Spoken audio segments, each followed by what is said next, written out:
મહત્વના સમાચાર કમોસમી વરસાદને લઈને અંબાલાલ પટેલની મોટી આગાહી. પણ આ વખતે થોડોક મજબૂત પશ્ચિમ વિક્ષોભ આવતા તેની અસર મોટી થવામાં છે અને આ પશ્ચિમ વિક્ષોભના કારણે ઉત્તર ગુજરાતનું હવામાન પલટાયું. ઉત્તર ગુજરાતના કેટલાક ભાગમાં વરસાદ પણ થયો, પરંતુ આજે બપોર સુધીમાં હજુ પણ લગભગ મધ્ય ગુજરાતના ભાગોમાં અને ગુજરાતના અન્ય ભાગોમાં હવામાનમાં પલટો આવશે.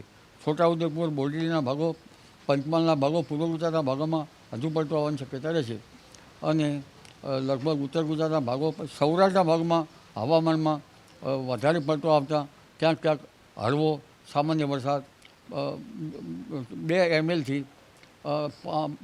7 ml એટલે ઘણો ઓછો વરસાદ થવાની શક્યતા રહેશે, પણ ગાજવીજનું પ્રમાણ ઘણા ભાગોમાં હશે.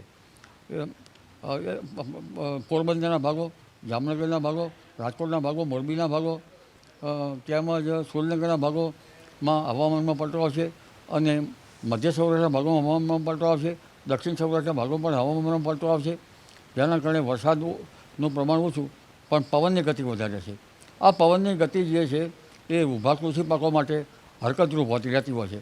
લગભગ ઘઉંનો પાક તો મોટાભાગનો પાક તો લેવાઈ ગયો છે, પણ ક્યાંક ઘઉંનો પાક ખેતરમાં ઊભો છે તો એ ઘઉંનો પાક પડી જવાની શક્યતા રહેતા ત્યાંના દાણા ગળી જતાં ઉત્પાદન ઘટી શકતું હોય છે. એટલે જ્યારે ખેતર સાફ કરીએ ત્યારે એ દાણા લેતા થોડીક વાર લાગતી હોય છે અને આ પવનની ગતિ ખાસ કરીને આંબાવાડિયાના પાક ઉપર વધારે અસર કરશે. આંબાના પાકમાં આ પવનની ગતિના કારણે મોર ગળી જવાની શક્યતા રહે છે અને હવે ધીરે ધીરે પવનની ગતિ પાછી બીજા પશ્ચિમ વિક્ષોભ આવતા પણ રહેવાની શક્યતા રહે છે, જેના કારણે ધીરે ધીરે કેરી ગળી જવાની શક્યતા ગણી શકાય.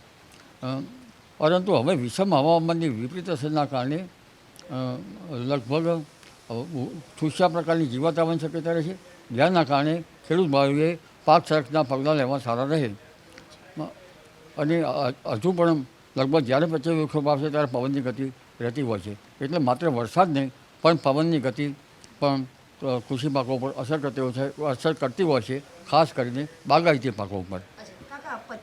25મી માર્ચ અને માર્ચના અંતમાં અને એપ્રિલ શરૂઆતમાં પણ પશ્ચિમી વિક્ષેપ આવવાની શક્યતા છે. હજુ 3 થી 4 પશ્ચિમ વિક્ષેપ આવવાની શક્યતા રહેશે.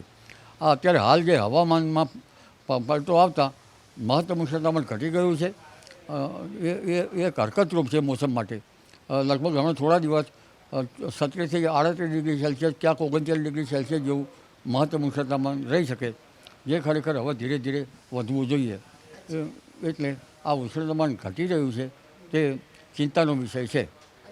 કાકા, સામાન્ય રીતે પ્રી મોન્સૂનની એક્ટિવિટી એપ્રિલમાં થતી હોય છે, પણ આ વખતે તો બહુ વહેલી આપણી મોન્સૂન એક્ટિવિટી શરૂ થઈ ગઈ છે. કેટલું નુકસાન કહી શકાય? પ્રી મોન્સૂન એક્ટિવિટી નુકસાન તો એટલા માટે કહેવાય કે હવામાનમાં મહત્તમ ઉષ્ણતામાન ઘટી જતું હોય છે. એટલે આ પ્રી મોન્સૂન એક્ટિવિટી જે થાય છે એ મહત્તમ ઉષ્ણતામાન જળવાઈ રહેવું જોઈએ. જો એપ્રિલ મહિનામાં વધારે બરફ પડે તો મોસમ ઉપર એ પણ વિપરીત અસર કરી શકે. એપ્રિલ મહિનામાં ગરમી પડવી જોઈએ, મે મહિનામાં ગરમી પડવી જોઈએ, પણ આ વખતે મે મહિનામાં આંધીવંટોનું પ્રમાણ વધારે આવશે. ઈરાનની કાળી આંધી ચડી આવવાની શક્યતા રહેશે. એટલે એક પછી એક આવતા પશ્ચિમ વિક્ષોભ અને બદલાતા હવામાન હવે ચિંતાનો વિષય બન્યો છે. જી.